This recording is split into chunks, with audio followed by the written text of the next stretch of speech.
All right, welcome to Halitics. I'm Hal Ginsberg. So glad to be talking today. It is a Friday free for all day. So hopefully you'll call in 240-242-5646. Nothing I like better than talking to you. And I love having great guests. We've had lots of great guests this week. 3 of them, obviously, Arlen on Monday. And then my good friend Mike joined me Tuesday, Wednesday, Andy Ellis. So hopefully you'll be part of the conversation, because as much as I do enjoy those great guests and learn from them, I learn even more from you and enjoy talking to you even more. So that would certainly be the ideal, at least as far as I'm concerned, and in terms of doing the best possible program, at least as I see it, and obviously you may feel differently, but I just, think that's what we should be about, is trying to solve problems together, because I have my ideas. I think they're good. I think they're the right ones, the right ways to move forward, but if you don't buy in, we don't get there. And the only way we can get there is if we buy in together. So 240-242-5646. Hope you'll join me, 240-242-5646. And if you haven't yet subscribed to Halitics, please do. Just click that button on the right bottom, the square that says Halitics on it, blue and white, bottom right of your screen. Halitics. You can also be, in the Halitics community anytime you like. On Facebook, it is really cool. I really like it. I'm really excited that so many people want to be part of the community. And that's where we have a lot of our back and forth. That's where I learn a lot from you, is at Halitics on Facebook in the group. So those are a couple of ways, calling in and joining Halitics on Facebook, that you can be part of the conversation. So hopefully you'll be there.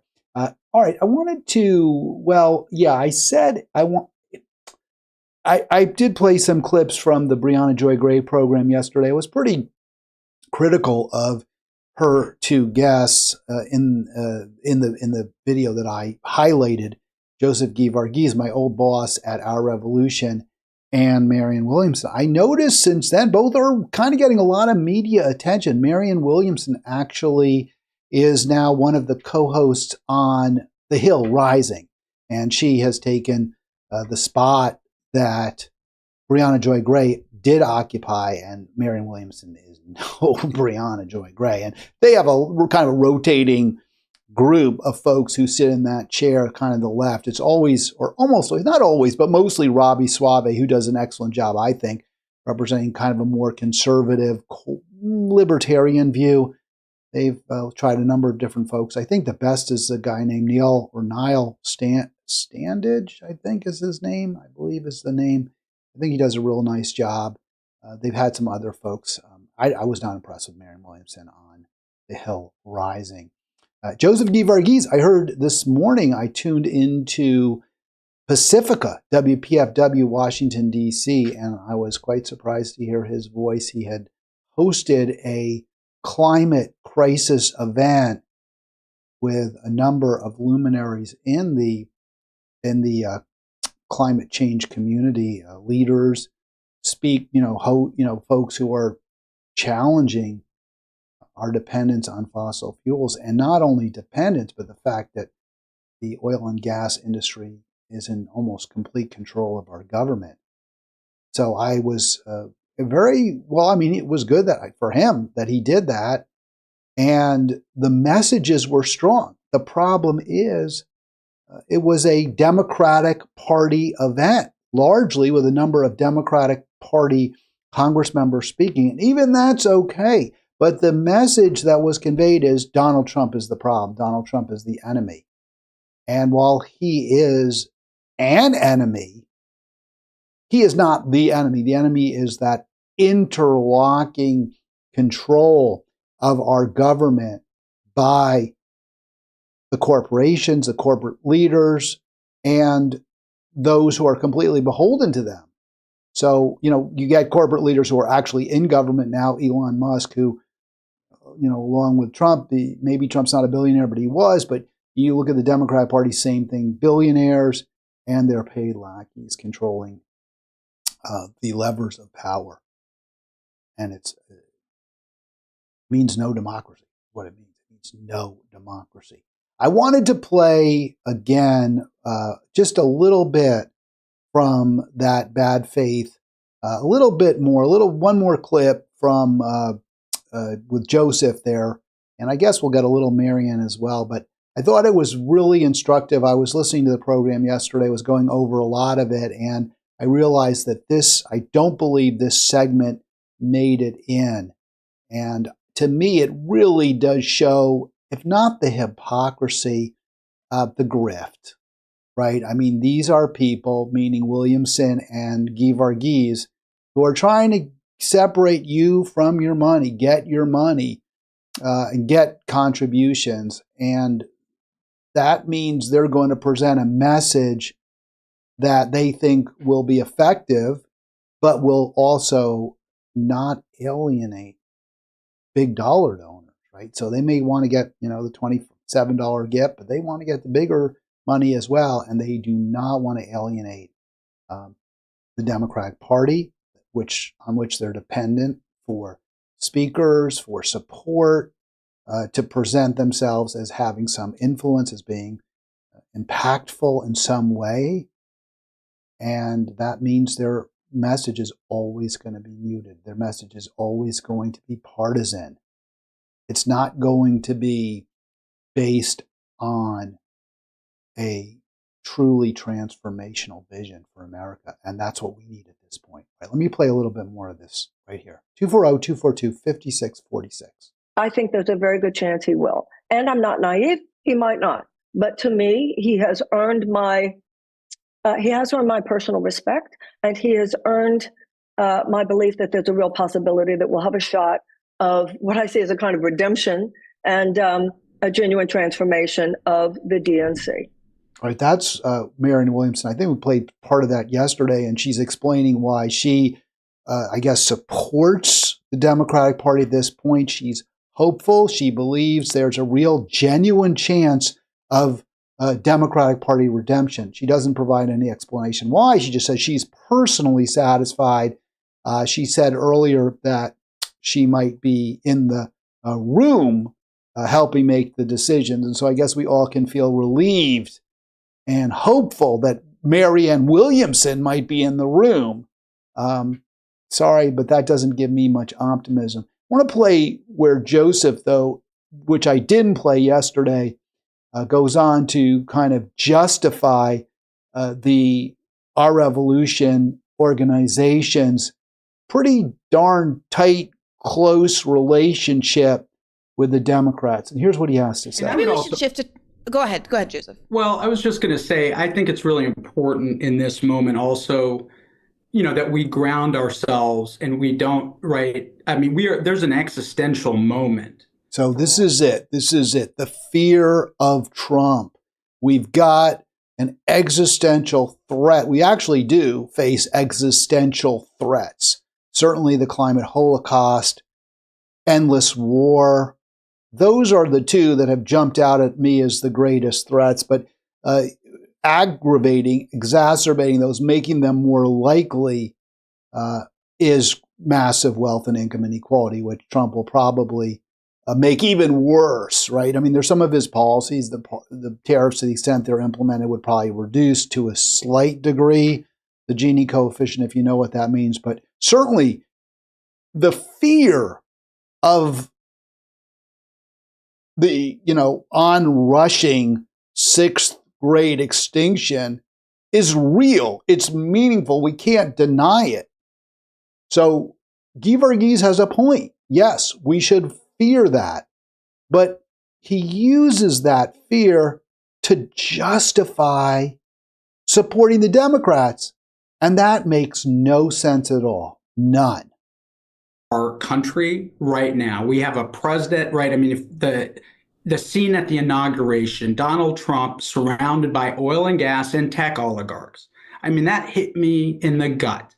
And then I reflected on, right, that was January 20th. I reflected on President Biden's farewell address, where he warned Americans on his way out, right, on January 15th. There is an oligarchy rising, right, dangerous concentration of power and wealth, and it threatens the foundations of our country. He specifically talked about climate. He talked about tech and AI. Those were the people behind Donald Trump. All right, so let me stop that. Obviously, I think there's a very good chance we he got will. a clip. Get rid of the Marianne thing there, but they were also the people behind Kamala Harris. That's what's so frustrating. That's what's so gut-wrenching for me, is that Guy Varghese justifies his organization. And I focus on our revolution because they're supposed to be the vanguard, right? They're supposed to be leading the, quote, revolution against the corporatocracy, against the caucustocracy. And instead, they're protecting it. They're protecting it by saying what we have to do is defeat Trump. I heard this argument from somebody the other day. Well, why are you so into the Green Party? We don't have time to worry about the Green. We've got to stop Trump first. And then once we get the Democrats in power, then we can support the Green Party. Every time I've ever heard anyone talk about why we need to support the Green Party, I've always heard, whether the Democrats are in power or the Republicans, well, we have to stop the right-wing threat. We have to stop the Republican threat. But we also have to stop the Democratic threat. And as long as there's the argument that the Republicans are so bad that we need to put up with anything that the Democrats shovel down our throats, no matter how awful it is, then we're not going to get change. And we're not even going to make things incrementally better. They're going to keep getting worse. Guy Varghese's argument is, we get to support Democrats. We get to cape for Democrats. We get to have climate crisis events where we profile, where we center Democrats who actually say some pretty good things, like Ed Markey and Ilhan Omar, but they also vote for, they also speak out for Kamala Harris. They also endorse Chuck Schumer to be their leader. They endorse Hakeem Jeffries, who's just remarkably corrupt and inept, to be their leader. So even the best Democrats have an awful lot of bad stuff to answer for. And yes, I get it. There are going to be races where you make a decision. You say, between these two, those are my only options. There's no one else running. I'll support the Democrat if it's Ilhan Omar. I'll support the Democrat if it's Ed Markey. I get that. I don't say that's wrong. I'll support Democrat even if it's Chris Van Hollen. But what I won't say is I'll support the Democrat if it's Kamala Harris. If your fear is the tech bros and you view them as an existential threat, and I get it. I get it. Well, why then were you all in for Harris? I don't understand that argument. I don't understand that at all. Her leading advisor, her brother-in-law, well, he's a tech exec, right? And one of the really bad tech companies. So Tony West, we talked about this. Almost been a ton of that time on this. This is October 20th. Gee, you think this might have hurt Harris? Corporate Insider, campaign advisor, Uber, one of the worst companies, completely taking advantage of dishonestly using the independent contractor exception to wage and labor protections, right? Labor laws. They tanked a California initiative that would have protected their drivers. That was her pivotal advice. He played a pivotal role. How come that wasn't a concern for you, Joseph? Why did you? I mean, is there some reason to believe she would be less subordinate, less submissive, less willing to give in to the tech oligarchs than Trump? I don't know why you would say that. What was the H-1B visa fight? She never once spoke out against those H-1B visas, not as far as I know. I don't remember her ever saying, no, we have to make sure that foreign guest workers who have no real path to citizenship can come in for a few years and take high-paying jobs, which they'll, by the way, take for lower wages. She wasn't against those. I think she really muted that message. So I'm not, I don't get the argument that somehow we have to be more afraid of, or Trump is, somehow this existential threat and the Democrats aren't. It doesn't work. It goes up against the reality, which is both sides are captured by the tech oligarchs. Both sides, and we'll hear a little bit from Khanna, who represents Democrat from Silicon Valley, and we'll see what his response is to this problem, this existential threat, and why the Sacramento Bee seems to think he's, a future leader in the resistance. From Market Watch, CBS Market Watch.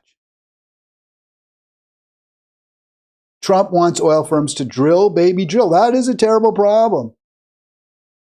Joseph is absolutely right. The climate catastrophe is an existential threat. But does that justify supporting the Democrats? Does that justify sheepdogging your members into making phone calls and carrying water for Kamala Harris? Does that justify making excuses for Ken Martin and having a rally and trying to raise money and claim that you have some real influence because you got Ken Martin elected over Ben Wickler? I mean, I'm trying to understand that argument because it doesn't make sense given the reality of the situation. If you don't want more oil and gas, if you want to keep it in the ground, then why would you support Democrats any more than you would support Republicans? There's not going to be any more drilling. Oil is just too cheap. And why is it too cheap?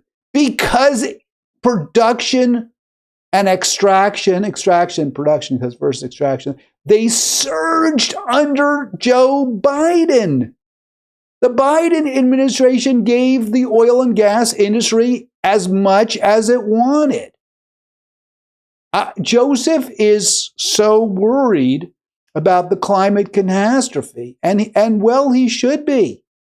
But where was that worry when it came time to make phone calls and knock doors in Pennsylvania for Kamala Harris, somebody who said she supported fracking?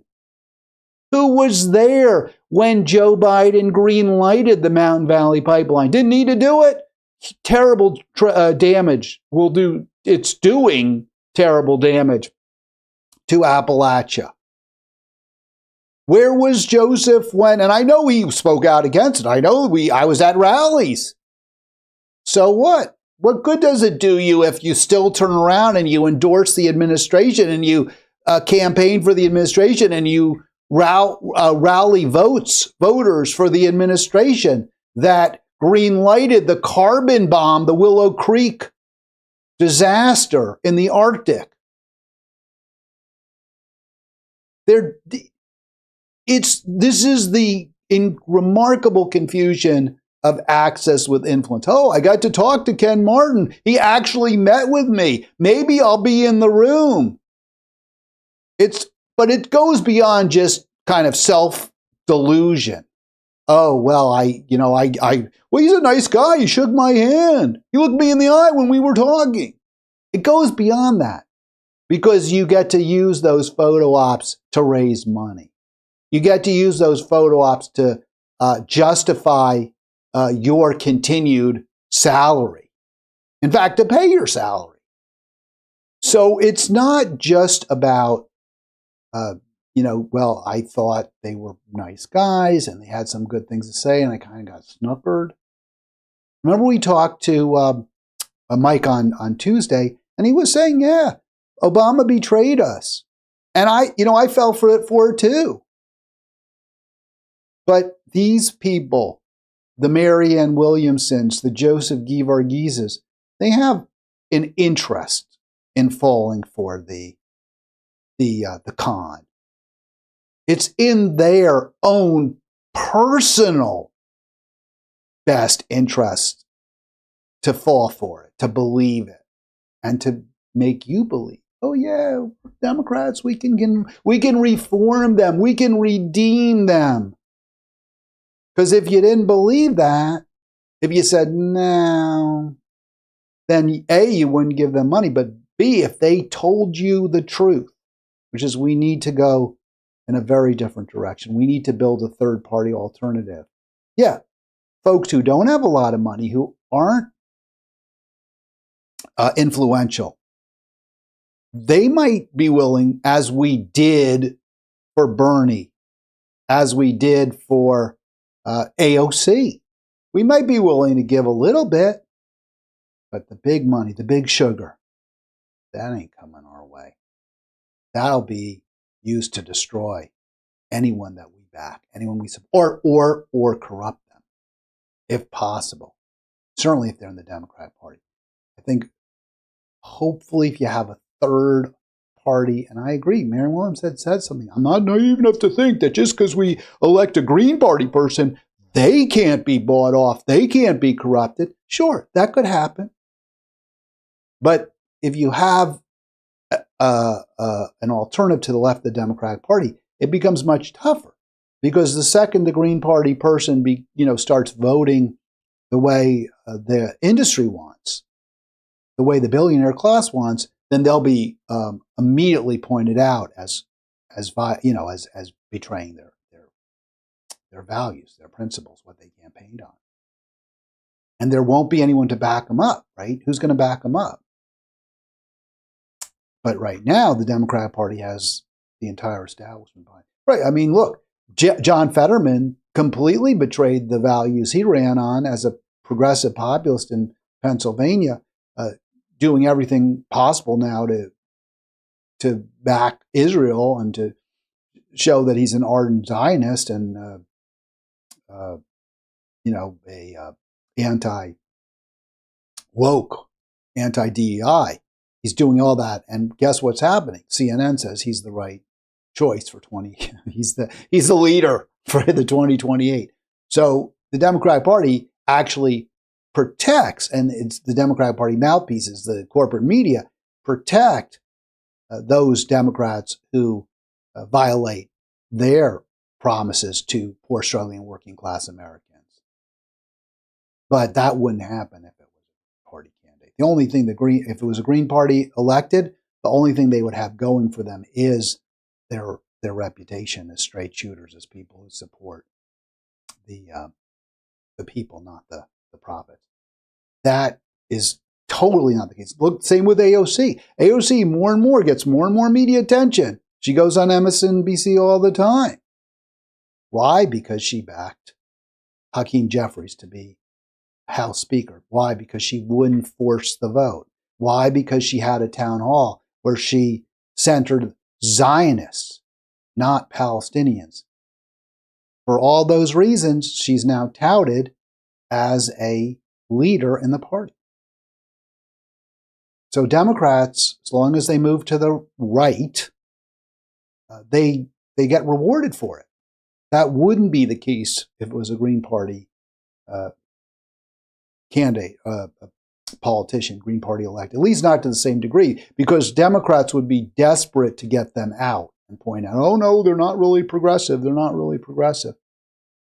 Democrats, on the other hand, don't want you to know when they're not progressive. So they do everything possible to protect incumbents. So we'll see. I get there are problems with the Green Party. I'm no doubt. But any argument that we have to support the Democrats because Trump is so much worse fails, given the reality, which is just how bad the Democrats are. And there you see it. Oil and gas prices are so low that the oil companies don't want to drill anymore. And why is that? Because under both Trump and Biden-Harris, U.S. oil and gas production surged. Think about that. There was a Trump oil and gas surge. Think about that. And that was actually surged beyond by Biden-Harris. After Trump broke Obama's record for most oil and gas extracted in a 4-year presidential term, Biden-Harris went beyond that. There are just no meaningful, on many really important issues, there's no meaningful difference. On some there is, and in some of those areas, actually, Trump is better. Okay, Khanna. Khanna's progressive. Khanna goes on Brianna Joy Gray's program. Khanna answers questions. So isn't he the right person? Even the Sacramento Bee seems to think so, at least this opinion writer or opinion writers, Marcus Breton and Tom Phillip, seem to believe that. So what did he do?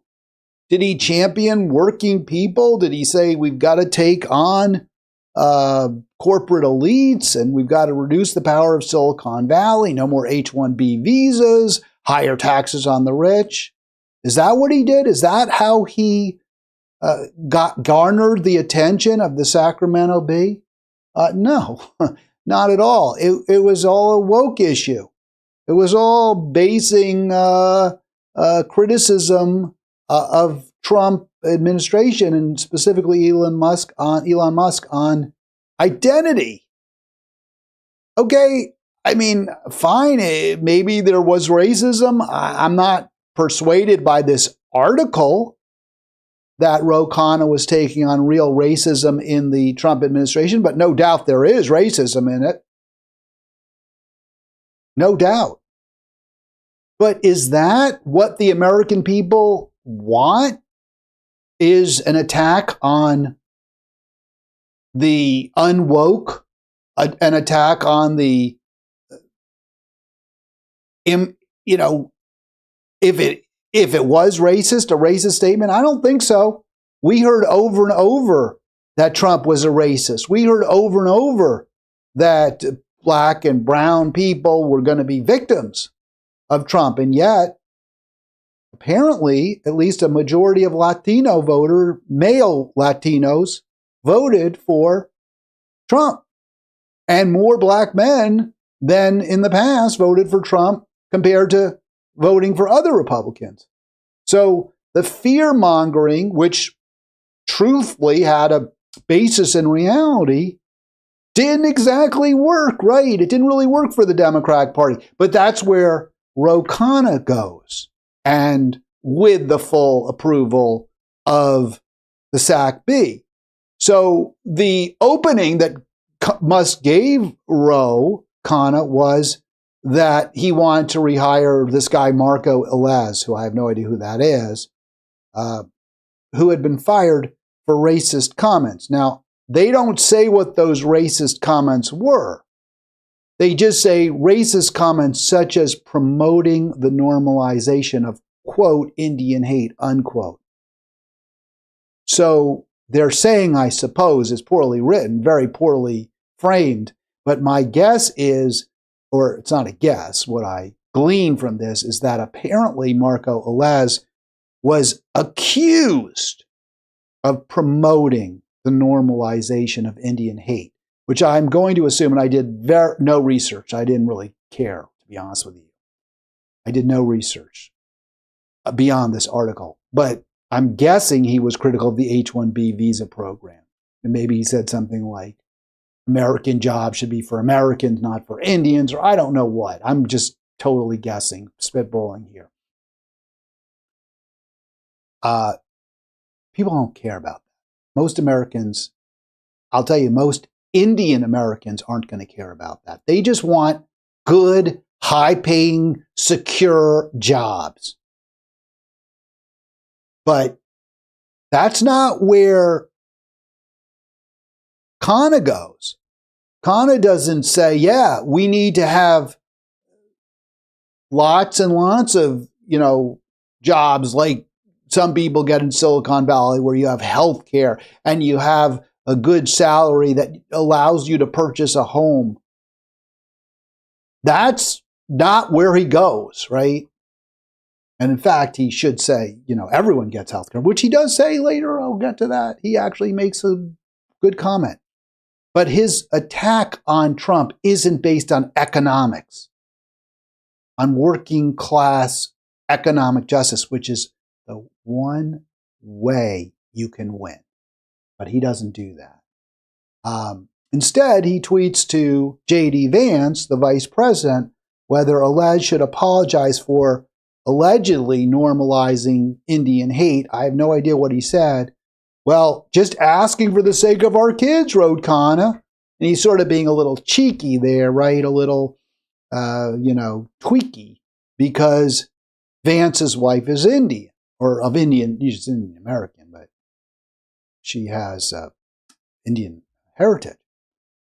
So that's supposed to be like some great coup that you're saying, hey, you've got Indian American children, just asking for the sake of, how can you possibly have this guy Elias in government? And what's Vance responds, you disgust me. I'll bet a lot of Americans actually would find that response appealing. They'd be like, wait, you're throwing the fact of that my wife is an Indian American and we have Indian American kids in my face. You're saying that somehow means I'm supposed to go after this guy? You disgust me. I could actually see people siding with Vance.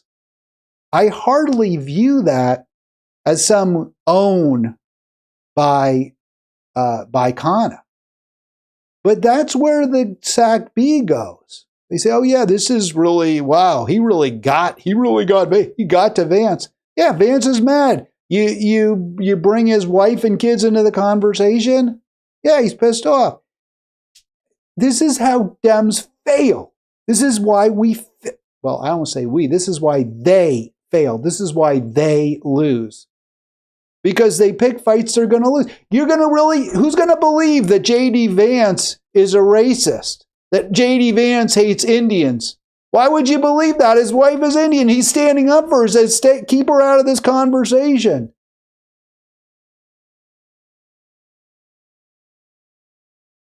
All right, Khanna, I've been saying over and over, Dems need a vision, right? I tried to get a vision out of Jamie Raskin. What would a future under Democratic leadership look like? What will Democratic politicians fight for? How will they try to make your life better? What do they want? What do they want? What do you, Jamie Raskin, want for America? So Ro Khanna kind of took me up on this. This is yesterday's Dateline yesterday in the New York Times. I guess it was probably in on Wednesday. And I was like, wow, they're actually following my direction. They're looking to present, to put down for the American public how life could be better, how the future could be better if Democrats are the stewards of government.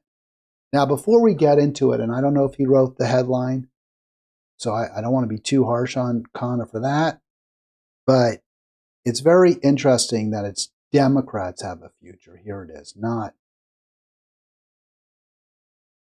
we have a vision for the future, a working class future, right?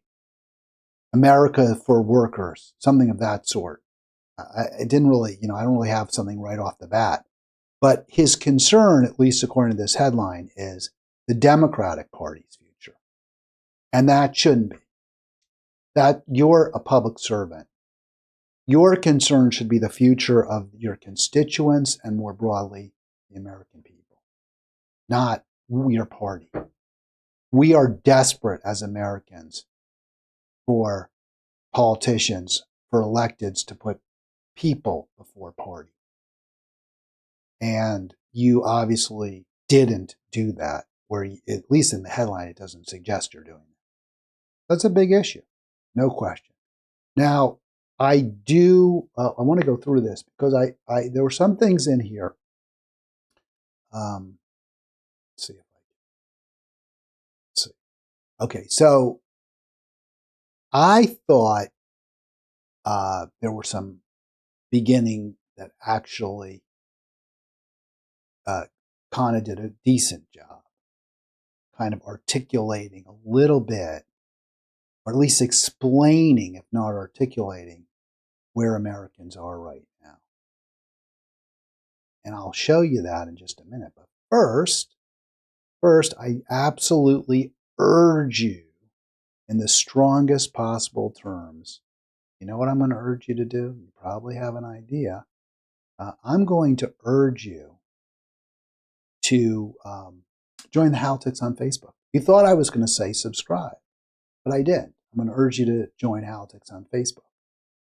And then once I've done that, now I will ask you not to subscribe yet, but to like this video. Please click like. By the way, I'm not seeing a lot of likes. I'm kind of frustrated by that. You should be liking my videos. If you watch my videos, please do. It really helps us break through the algorithm, right? It helps us beat the algorithm and get the video in more people, in front of more eyes. The more people who see it, well, the better for me, the more hits. And I think the better for all of us, hopefully. If you like what I'm doing and you like the goal, which again, the goal is building an America where all have enough and none have too much. And finally, I would just say, yeah, please do subscribe. Please do subscribe. All right, 240-242-5646, 240-242-5646.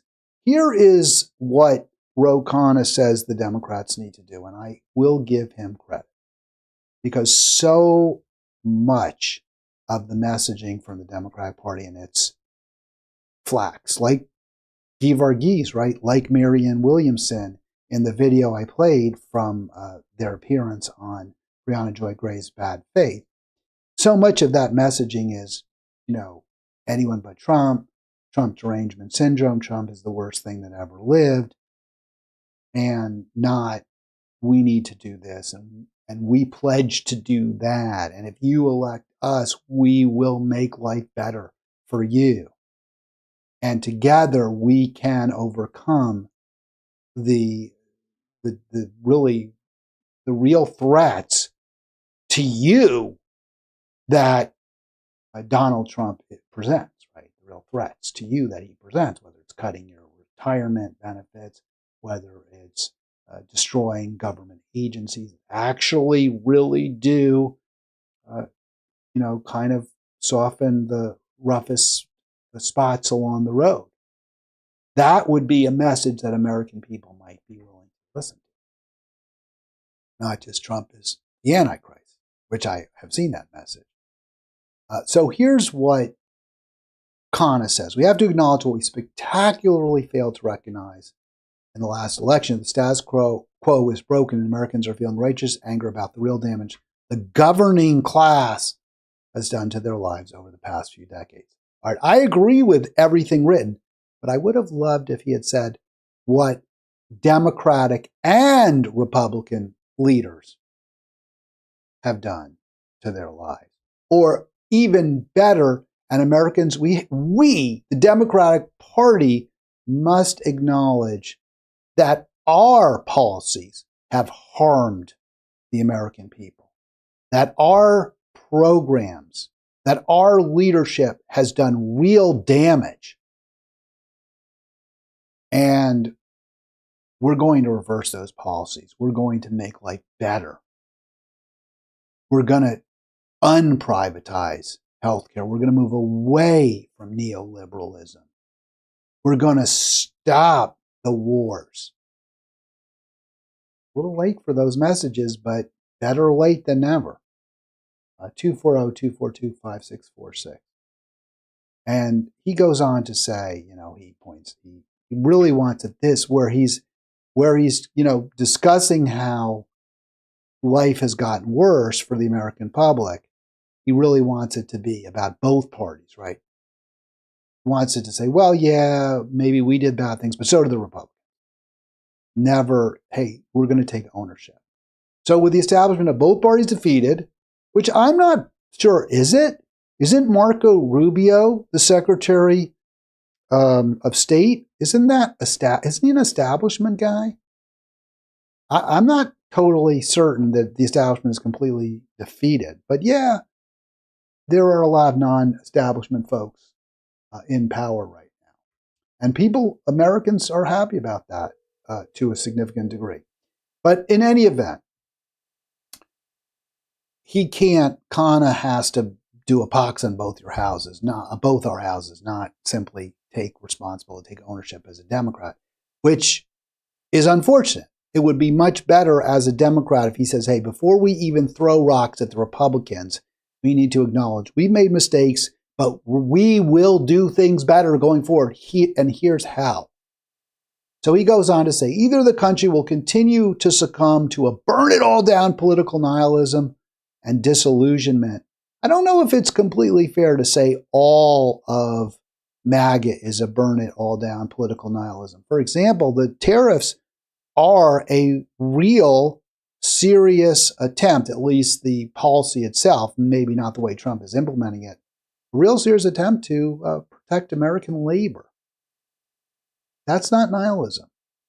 I think what we're seeing in the negotiations with Putin right now, and perhaps even arguably in the Middle East, that's not nihilism. That's using the power of the presidency to stop killing, to stop the killing overseas. That's not nihilism. But yeah, there's an awful lot of nihilism. I think what Musk is doing, this infiltrating our government systems, trying to gather as much information as possible about the American public. It certainly appears that's what's happening. That's nihilism. That's just like, hey, sell out to the highest bidder. Just as we saw it under Joe Biden with his foreign policy team of ghouls from the military-industrial complex. So he says either we will succumb to this burn-it-all-down political nihilism, or we need to reframe the terms of the debate, which I think is fair, right? I think the only, except for moving to a third party or an alternate party, if the Democrats are going to save our country, they have to change. They have to not just reframe the terms of the debate, but actually promote policies that will make life better for poor, struggling, and working people.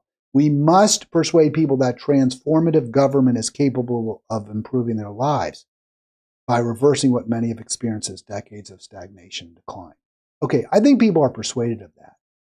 I don't think people don't believe. Some do, right? Like there are libertarians who think government is only there to do harm. There are people who bought into Ronald Reagan's formulation that the scariest words are "I'm from the government and I'm here to help."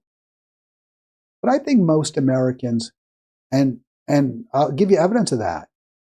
When Bernie Sanders went into West Virginia during the first Trump term, he was greeted as a rock star because he talked about Medicare for all, because he talked about government jobs programs, because he talked about protecting American labor.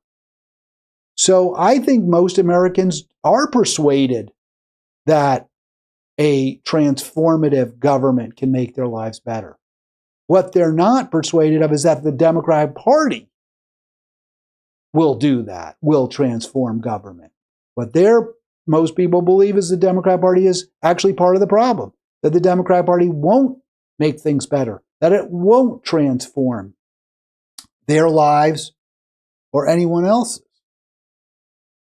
So does Khanna address that problem head on, which is that, okay, well, how will government transform your life? People are skeptical that it can do that. So let's set out a roadmap. Here's what we can do. Here's how we can make life better for people. Does he do that? And I fear he does not. It's very clear. You can set out exactly the ways government can make life better rather than worse. First and foremost, I talk about this all the time. Guarantee health care for all. Guarantee housing as a human right.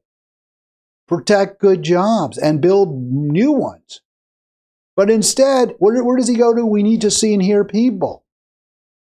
We know what people want. They were very, very clear what people want. They wanted peace. They wanted us to stop funding genocide. They wanted us out of Ukraine. They wanted to be able to afford an apartment. You don't need to see and hear people to know that's what people want.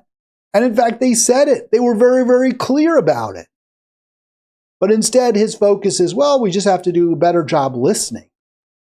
No, you have to do a better job acting.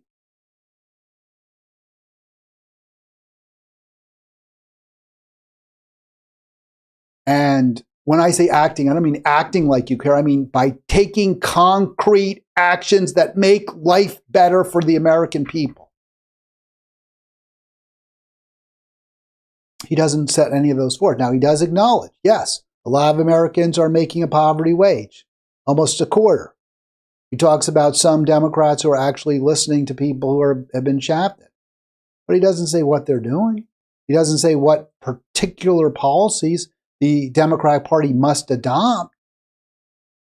And that's what he should be talking about. He should say, this is what we stand for. Our vision is an America where every single child can go to the doctor without any worries about paying the bill by their parents.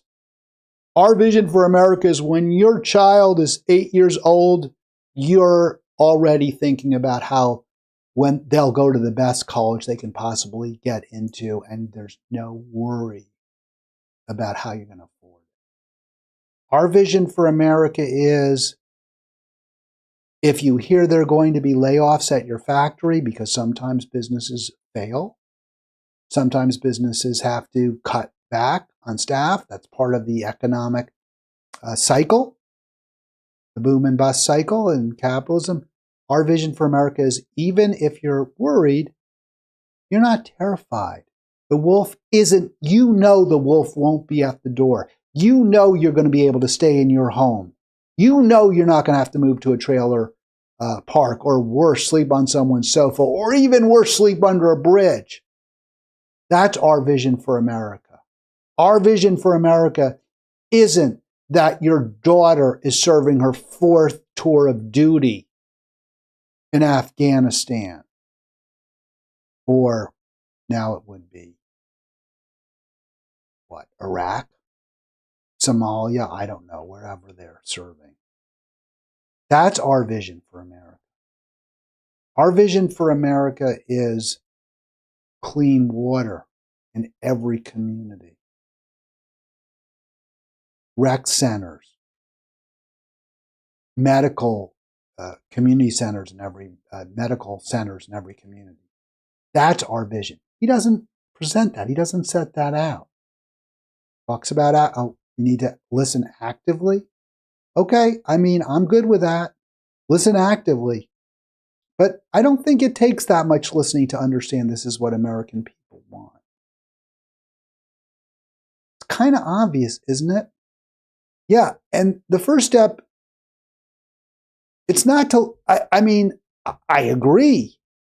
The Democratic Party's contempt for poor, struggling, working people has been disastrous for it. But worse even than that contempt has been the policies that hurt those folks. Sure, people want to be listened to, they want to be heard, they want to believe that people in power care about them. But what they really want is they want health care. What they really want is good schools for their kids. The Democratic Party has completely failed to guarantee that, to demand that, to insist that that's every American's birthright. And that's why it's losing. That's why MAGA is large and in charge. Khanna really doesn't talk about rights. He doesn't really talk about how in his America, in the Democratic Party America, we're all going to have enough. He doesn't really do that. He doesn't talk about wresting power from the billionaire class. which is essential. Because you know what? There's only so much wealth and there's only so much power.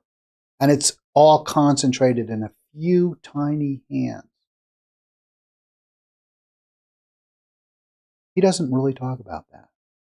Why? Because those few hands are in control of his party too.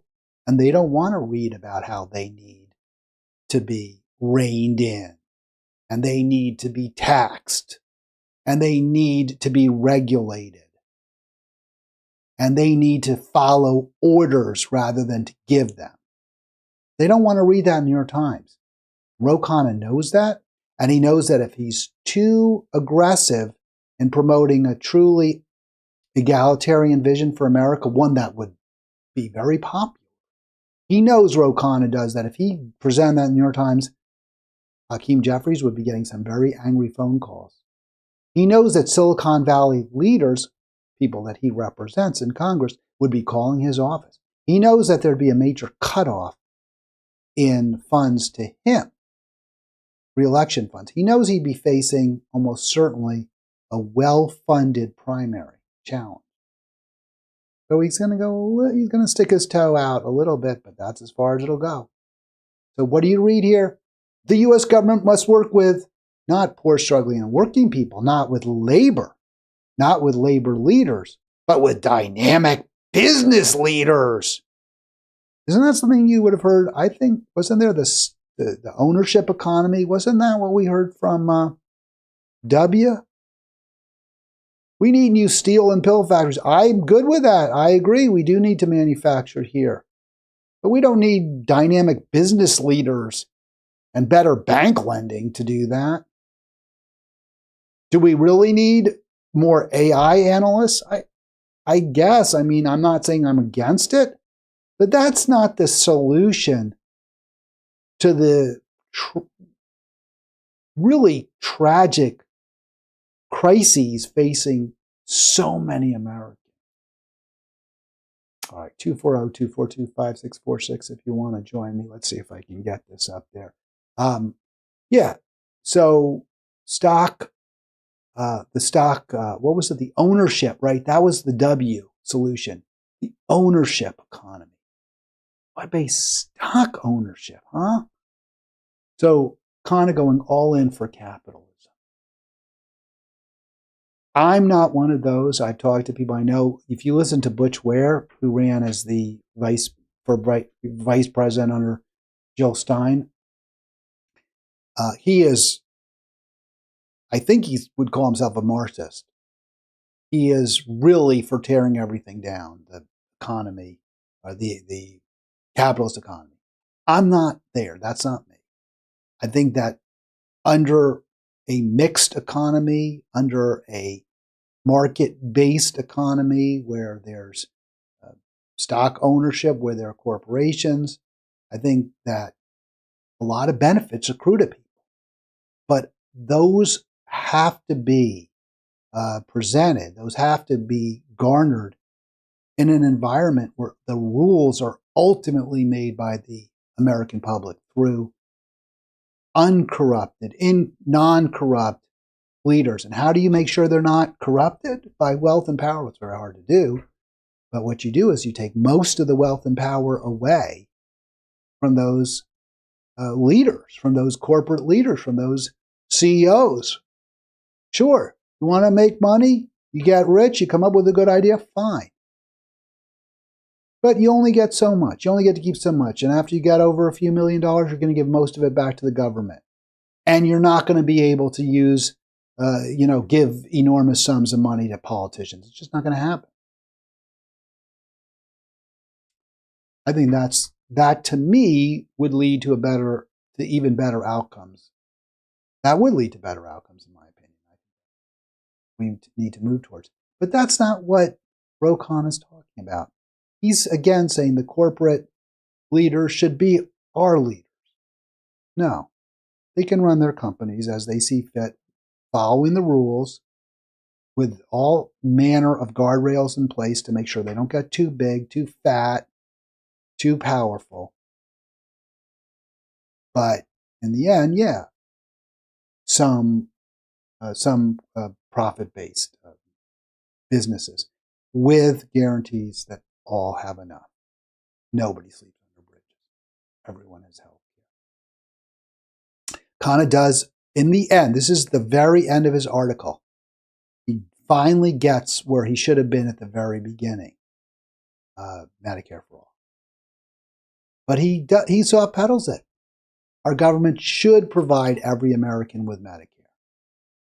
But the better answer is our vision is one of an America where every American has health care, where it's a right. But he does make the point, I give him credit for it, but it's at the end. It's soft pedaled, it's soft souled. A real vision sets out how you see your country in the future. He doesn't do that. He just doesn't do that. It's very, very disappointing. Now, I'll tell you who did do that when she ran for president, Jill Stein. And I'll tell you who did that in his run for governor, Andy Ellis running as a Green. They get a lot of heat, a lot of criticism. Just want to respond. It is a free for all, so I want your voice to be heard. So I saw this. This is at Halitics, by the way, which you want to join on Facebook group Halitics. This is a real, a very broad base. Let me put it that way. This is a meme. This is a criticism that Jill Stein gets all the time. Is that she's only in it to run for office, and that's it. So the intriguing cicada known as Jill Stein is now going underground to emerge again in 4 years. Like, okay, she'll run again in 4 years. Now, of course, she didn't run in 2020. She ran in 2012, 2016. She did not run in 2020. And she wasn't going to run in 2024 until Cornel West backed out of his commitment to run as a Green. But that's kind of the comment. And I asked Andy about that. I said, well, what is she doing? And he said, she'll be at the conference. She'll be at the Workers' Strike Back conference. That's 1 week, starts 1 week from tomorrow in Seattle for 2 days. And by the way, I'll be there too. I've decided I'm going to go. I know I'm not supposed to fly. It's bad. I get it. And I really debated this, but I think this is important. And I'm going to be there. So there she is. You see her picture. She's the one above Fight the Rich. She's prominently featured, and her name is first. So Jill Stein is going to be leading the charge for an end to the duopoly. But, if you're going to criticize Stein for allegedly dropping out after the race and not really staying in the fight, I think you got to also look at your candidate. People who do this we're all in for Kamala. So where has Kamala been, right? I made the point after the election results came in and she lost, she disappeared. She was nowhere to be found. The idea that, we kept hearing the defense of the Harris-Biden pro-genocide policy was, well, she can't buck AIPAC until after the election. She can't take on the Biden policies until after the election. All right, well, she lost the election. She could have spoken out then. She did nothing. She never said one word about Israel, about the cruelty, about the pogroms, about using children as human shields. She never said one word about that. Here's from NBC News, and I highlighted it. This is the latest news about Kamala Harris from today. The latest news. That means what she's doing right now, right? Latest news and updates on former vice president. So this is published actually today. It's after she's no longer in power. The first story is old. It's old news. It's the inside story of Harris's lost gamble on Joe Rogan, Beyonce, and a late Texas route. Remember, she went down to Texas. She didn't go on the Joe Rogan show. There was like a lot of criticism of her. Well, justified. Why didn't she go on the show? She could have maybe reached out to voters who were persuadable. Bernie went on Rogan. Rogan endorsed Bernie. Why didn't she go on Rogan? That's an old story. So there's nothing new, apparently, at that website. But there are other stories, so I wanted you to see them. That was the lead story. So what else? What else is it? Because the news about Jill Stein, the 4-year cicada who goes underground and then comes back, she's going to be back next week. She's going to be the headliner at a political rally, at a conference designed to try to make America a better place for poor, struggling, working people. How to rally progressives. What's the headline at NBC News, the latest on Harris? Her potential next move, a book. No, it's not about, hey, let's lead opposition, let's lead resistance, let's present a better vision for America, let's talk about the ways that we didn't campaign as well as we could have, we weren't as effective as we should have been, maybe we should have been more pro-labor, maybe we should have come out against the war on the Palestinian people, maybe we shouldn't have been all in for more killing in Ukraine. But she doesn't say any of that. She's thinking about a book, which I probably am wrong about this, but I'm going to guess she ain't going to write it herself. Maybe I'm wrong. Maybe she will. I don't know. There's other news. What's the last thing that NBC News, if you're going to criticize Jill Stein, let me be real clear. You criticize Jill Stein for disappearing, right? Well, shouldn't you criticize your gal? Shouldn't you criticize your candidate then because she completely disappeared? The last news of Kamala Harris in public doing anything, she spoke at Jimmy Carter's funeral. And that was mainly, I guess, because maybe they felt that Biden really wasn't up for it. She was vice president. That's the last thing she did, January 9, well over a month ago. Talk about disappearing. This is not a party that you should support. These are not leaders who deserve power. They deserve to be, retirement, comfortable, not too comfortable, secure, but no more than any other Americans. All right, I got a few more little stories here, but you know what? It's past 1. I've done my hour. I'll save some of them, I guess, for... Well, let me just say this. Let me just make this last point, because this is an important story. Trump's getting a lot of negative attention. People all the time, oh, I'm so scared of Trump. He's so bad. He's so awful. And I think it's fair. I think it's really, really fair. But if you're going to be scared because the world is a bad place and it's dangerous, and Trump is cutting the legs out from people, and there are going to be cuts to Medicaid, and those are terrible things. But this is a really good thing. This is a real positive. There may be a real light at the end of the Ukraine war, which has been so destructive, so disastrous, so expensive. So fair is fair. War is a really bad thing. War does an awful lot of damage. If he's going to end this war, and it looks, he's certainly trying. I don't remember any headlines. Biden says he spoke to Putin. Biden's meeting with Putin. Biden's trying to negotiate a ceasefire. I don't remember any headlines like that. I remember headlines like Antony Blinken says that unless Russia withdraws to the pre-war borders, there's no conversation. Well, and what was the result of that? Lots and lots more, tens of thousands more deaths, hundreds of thousands more casualties, maybe 100,000 more deaths because of that policy, which benefited Antony Blinken's clients when he was at the West Exec Group.